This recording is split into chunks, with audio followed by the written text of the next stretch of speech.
7-0 গোলের জয়ে Asia cup বাছাই পর্ব শেষ করলো বাংলাদেশ নারী দল। চলুন বিস্তারিত জেনে আসি পুরো ভিডিওতে। বাংলাদেশ নারী ফুটবল দল আগে থেকেই এশিয়া কাপের চূড়ান্ত পর্বে জায়গা নিশ্চিত করেছিল।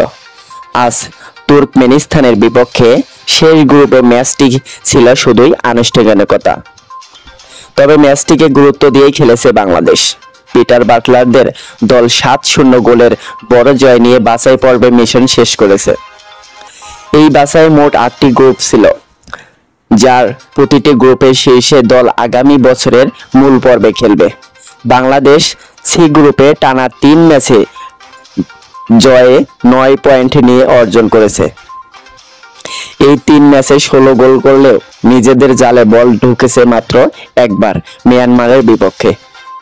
গত 2 আসরে বাছাই পর্বে কোনো জয় না পাওয়ার বাংলাদেশের জন্য এটি একটি বড় সাফল্য। বিশেষ করে শক্তিশালী ও অভিজ্ঞ দল মায়ানমারকে হারানো দলের অগ্রগতি প্রমাণ দিয়েছে।